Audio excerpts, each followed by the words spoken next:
Hello and welcome to Macroeconomics. Today we're going to talk about economic growth. Now, we've talked about economic growth all throughout the entire semester, and we identified it as one of the goals of our macroeconomic system early on.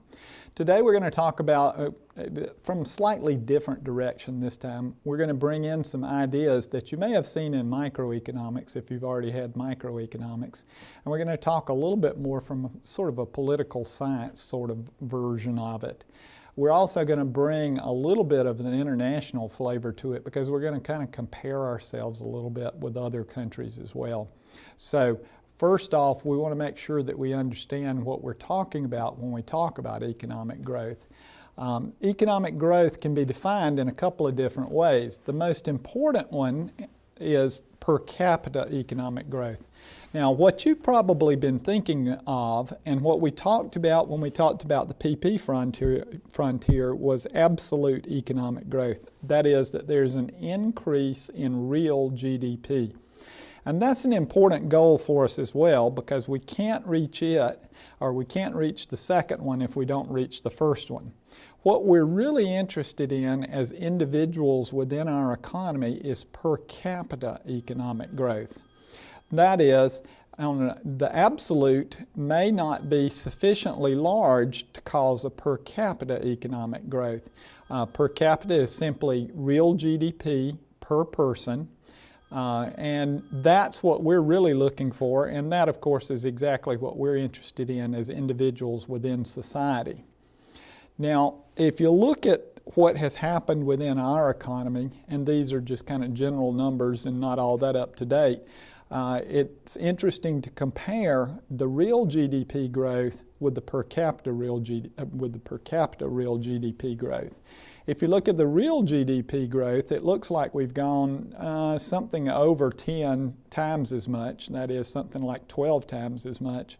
But if you look at the per capita real GDP growth, you see that we're only about 6 or 7 times as much. Now, of course, the difference is that we've had population growth during that time. So it's important for us, especially when we start making comparisons across countries, it's especially important then for us to look at the per capita real GDP. And it's important for us to know that we're gaining in terms of the amount of goods and services that are available to each individual. So we might think of real GDP growth as kind of a fundamental that we would want to accomplish in our economy, but the more important one is the per capita real GDP. So what sorts of things determine that? In the long run, there are certain things which increase our productive capacity. And those are, first, natural resources. Countries don't grow if they don't have natural resources or at least access to natural resources. Second, and probably more importantly, is labor.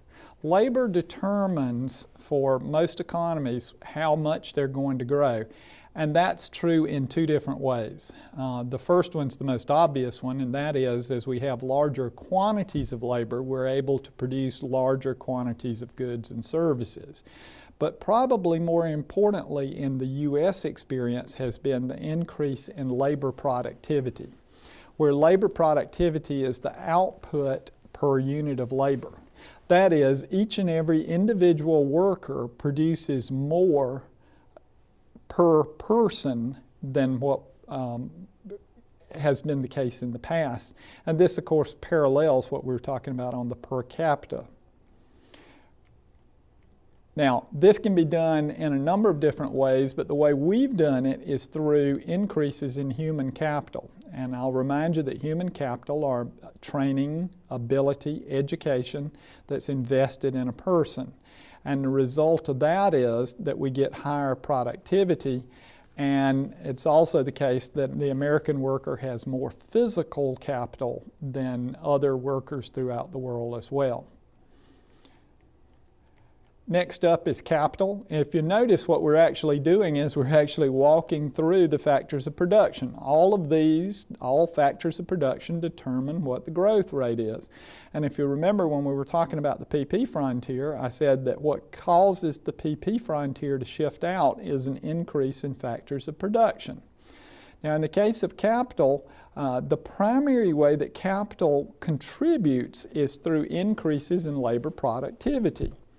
This is only made possible by saving, and saving, as we've seen before, is simply delaying consumption.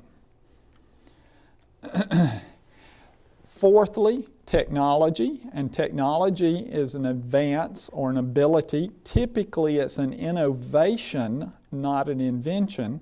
That is, it's a different way of using some knowledge that's already in existence. That is, using that knowledge or applying that knowledge in a different fashion. And it can show up in a number of different ways. It can be a result of improved capital, increased human capital, improved production techniques.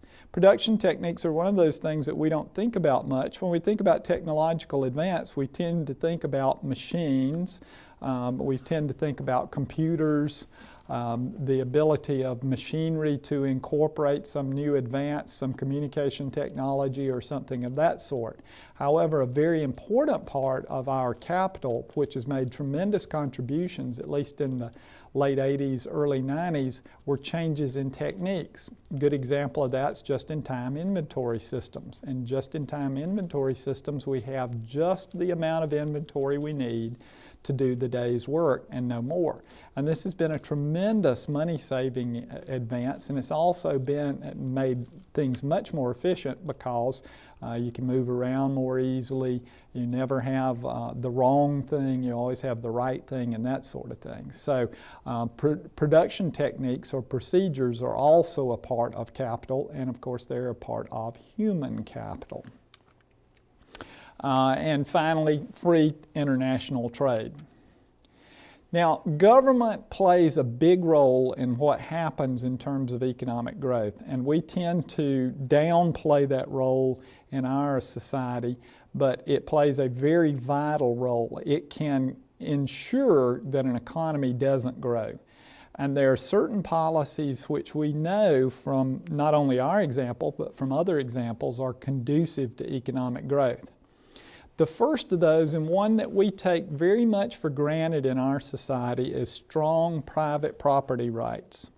One of the reasons that certain economies throughout the world do not grow is because no one has strong private property rights. There is no guarantee that if you invest in the ownership of a piece of land or a machine or anything of that sort, that you actually will receive the benefits for that. The result is there's no investment. Another governmental policy that's conducive to growth is free and competitive markets. And we've seen in other places that our government works to ensure that markets are as competitive as they possibly can be. That's not perfect in any sense, but there is a sort of a sense that you have a chance. Free international trade. As we see in the international trade arena, there are very few countries in the world that grow if they don't have international trade. It's just a necessary condition in order to grow. And a stable price level. We've talked about this one over and over. We especially talked about it in the monetary arena, that stable price levels are a prerequisite. You can't do investment without a stable price level. You don't have, it makes things too risky, and it makes it impossible for you to figure out what it is that you're going to get out of it. And a small government. You may be surprised to find out that relative to the rest of the world, the U.S. government is a relatively small government. It's not the smallest government on a per capita basis, but it's relatively small in comparison to others. So, what sorts of things do we need to do? Since private property rights are so important, what do we need to do? Well, first thing off is we need to have criminal and civil law which is enforced. There are a number of countries throughout the world which have criminal law and civil law which, at least on paper, attempts to cover private property rights, but they typically are not enforced. It exists on paper, but it's not actually followed through on. Also need relatively low tax rates. Again, surprising for most U.S. residents, The U.S. tax rate is relatively low. This is especially the case in comparison to countries that have a little bit more of a socialist bent than we do, that is, have a little bit more industry which is nationalized than we do, and a minimum of government regulation. This is one that oftentimes you hear from business people, that they're just sick and tired of all the regulation, but the truth of the matter is we're not over-regulated in this country. And one which, again, we take for granted is a minimum of government corruption. There are many parts of the world where government corruption is not even viewed as being a negative. It's just the way things have always been. If you want to get anything done, you have to bribe an official to get things done. That's just an accepted way of life. In fact, in many countries, that's the sole support for the government official. There are a number of countries where government officials don't get paid anything. They only get paid for services rendered for the people who can afford to get the services rendered. Now, a number of countries have sought, as a result of their attempts at economic growth, to establish an industrial policy. And an industrial policy is any government aid which is intended to assist a particular individual industry which the government feels has the greatest potential for future growth. In other words, this is a situation in which government seeks out a specific industry and decides, we're going to aid this industry, we're going to push this particular industry because it has the highest potential for future growth. Now, as you can probably guess, that is fraught with all sorts of dangers. Now, what sorts of things could they do? Well, they could do things like not tax the industry. They could do things like make loans to the industry. They could subsidize the product of the industry. They could make international tariffs or international quotas or anything of that sort that would assist in causing this industry to have a little bit of an advantage, or in some cases a tremendous advantage over others. Now, as you can imagine, this one's fraught with all sorts of dangers. So what are some of the potential problems as a result of that? Number one, the aid is often determined by politics and not economics.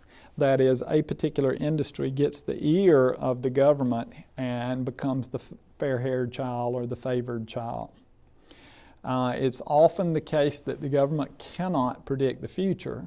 Notice in the definition that we're looking for the industry that has the greatest potential for future growth. You may guess wrong, in other words.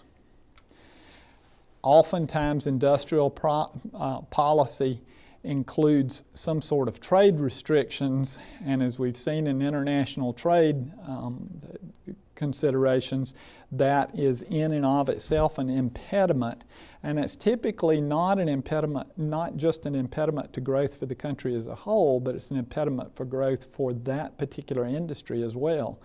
You're not doing an industry any favors by not making them compete. Now, there are a number of different explanations of growth and how growth occurs. The first, as is always the case in economics, is classical growth theory. And this is most closely associated with a guy named Malthus, who was a contemporary of Adam Smith. And Malthus single-handedly got economics titled the dismal science because of his growth theory. And essentially what Malthus says is that population will continue to grow. On a per capita basis, output will fall due to the law of diminishing marginal returns. Now, the law of diminishing marginal returns is a topic which, if you haven't had microeconomics, you'll encounter in microeconomics. And basically what it says is that as we add more and more inputs of a variable nature to a fixed nature, ultimately the amount of output will decline. That is, as we add, suppose we have a machine Someone's operating the machine, and we add a second operator to the machine, and then a third operator, and so forth. The first operator adds a lot of product or causes the machine to produce a lot of product. The second one adds some. The third, not so much. The fourth, not so much, and so forth. This is known as the law of diminishing marginal returns. As we add more and more laborers to the fixed input, in this case, the machine, ultimately, eventually, their production level or their productivity will decrease. And this is known as the law of diminishing marginal returns. Malthus said that this is going to happen in all industries. That is, we're going to try to produce more and more for more and more people. Ultimately, it's not going to work. So while we will continue perhaps to produce more goods and services on a per capita basis, it's not going to work out. We're not going to continue to raise our standard of living on a per capita basis. We'll ultimately be thwarted in that. And Malthus went so far as to say that we're condemned ourselves to a life of subsistence. That is, we'll have just enough for us to get by, and that's it. We can't expect any more than that. And Malthus was kind of saying at the time, we're in kind of a golden age. This is as good as it's ever going to get. It's going to get worse from here, and thus the name dismal science.